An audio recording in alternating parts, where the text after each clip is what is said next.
La ilaha illallah Muhammadur Rasulillah. Muhammadur Rasulillah. La ilaha illallah Muhammadur Rasulillah. Muhammadur Rasulillah. Olá, seja bem-vindo ao nosso canal Maná de hoje. Eu sou o pastor Luiz Antônio e você está assistindo a série Missiologia. O nosso assunto de hoje será cristãos perseguidos. Nós vamos falar hoje sobre os 10 maiores perseguidores de cristãos no mundo e vamos mostrar aqui 3 motivações que levam as pessoas dentro da janela 1040 a perseguirem os cristãos. Caso você ainda não esteja familiarizado com a nomenclatura de missões, você pode assistir esse card que apareceu aqui agora sobre a nomenclatura de missões. Esse vídeo se chama Terminologia de Missões, foi o nosso primeiro vídeo da série. E hoje nós vamos falar então sobre os cristãos que sofrem perseguição ao redor do mundo, que não têm direitos à liberdade religiosa, são vítimas de perseguição, de hostilidade, na sua individualidade, na sua família, na sua comunidade, na sua nação e na sua igreja. Nós falamos especificamente sobre isso nesse vídeo que está aparecendo aqui nesse card. Atualmente nós temos cerca de 245 milhões de cristãos no mundo que enfrentam algum tipo de oposição por causa da sua fé em Cristo. Nós temos pelo menos 50 países perseguidores de cristãos dentro da janela 1040 e hoje aqui nós vamos destacar apenas 10 que são os maiores perseguidores. Os cristãos perseguidos, eles não têm direito à liberdade religiosa, eles não podem se converter ao cristianismo em determinados lugares do mundo. Muitas vezes são forçados a deixar suas casas, seus empregos, por causa da perseguição que acontece contra eles, simplesmente por causa da sua fé. Esses cristãos, eles são agredidos fisicamente, são presos, são interrogados, são torturados e muitas vezes até mortos por causa da fé que eles professam. A perseguição, ela vem de 3 grupos específicos, ela é suscitada por 3 motivações específicas: a exclusivista, a secularista e a exploratória. A motivação exclusivista, ela está sempre relacionada com a convicção religiosa extremista de alguns grupos.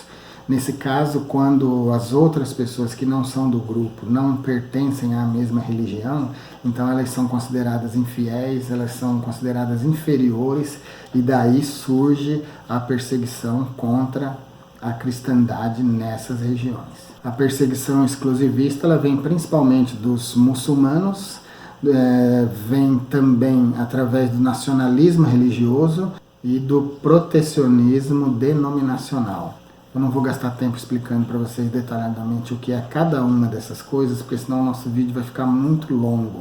Depois nós vamos ter um outro grupo de perseguidores que tem uma motivação secularista. E esses são os comunistas e os pós-comunistas. O comunismo, ele exerce pressão sobre o cidadão, sobre todos aqueles que não querem aderir à ideologia dominante, que é a ideologia comunista. E normalmente a ideologia comunista, ela é antirreligiosa e anticristã. E em terceiro lugar nós vamos ter a motivação exploratória. Essa motivação, ela tem como base o interesse de pessoas ou de grupos que querem obter lucro, que querem obter o poder para si ou para um grupo específico. E é daí que parte, grande parte da perseguição nesses lugares onde o cristianismo e onde o evangelho é proibido, não tem livre acesso. As 3 principais motivações, então, são a exclusivista, a secularista e a exploratória, como a gente acabou de explicar de forma bem resumida.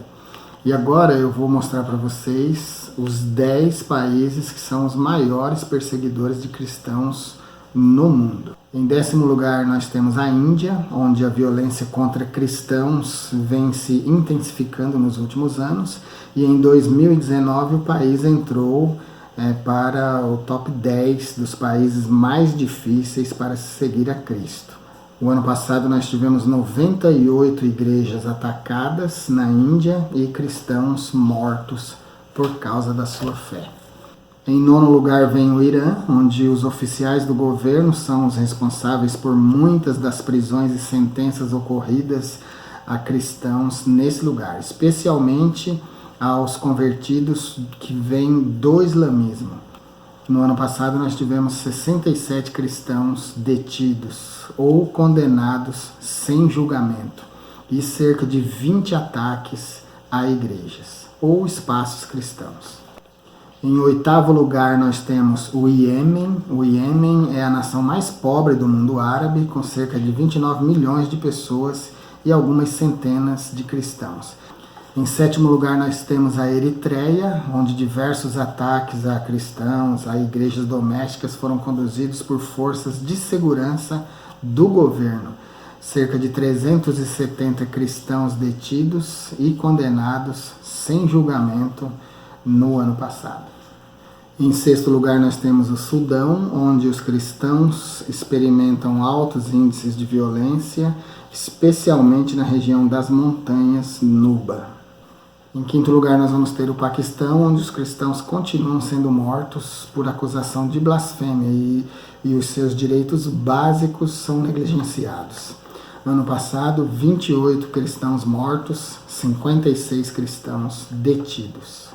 Em quarto lugar, a Líbia, que subiu da sétima para a quarta posição, onde estimamos que haja 20 mil cristãos da África subsaariana que migraram para esse país. Em terceiro lugar, vem a Somália. A violência contra cristãos somalis vem de diferentes fontes. Vem da família, de tribos, de autoridades, de milícias e de grupos extremistas como o Al-Shabaab.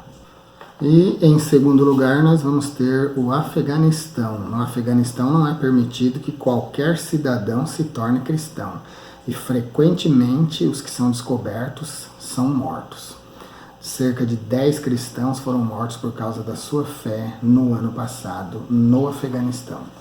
E em primeiro lugar, desde 2002, permanece a Coreia do Norte como a maior perseguidora de cristãos no mundo. Lá nós temos cerca de 300 mil cristãos, cerca de 50 a 70 mil desses cristãos norte-coreanos estão presos em campos de trabalho forçado. Então aí você teve uma ideia, um breve relato sobre a situação dos cristãos perseguidos dentro da janela 1040. Caso você tenha dificuldade de entender o que é janela 1040, é só assistir o nosso vídeo Terminologia de Missões e lá você vai saber o que é. Nós vamos produzir em breve um vídeo especificamente sobre a janela 1040, explicando o que é com detalhes. Então é isso. Se você está gostando da nossa série Missiologia, se inscreva no nosso canal, compartilhe os nossos vídeos. Sempre que você vir o vídeo e gostar, deixe um like e ative o sininho, porque assim todas as vezes que nós publicarmos um vídeo aqui, o YouTube vai avisar você. É isso por hoje, fiquem com Deus. Deus abençoe a todos.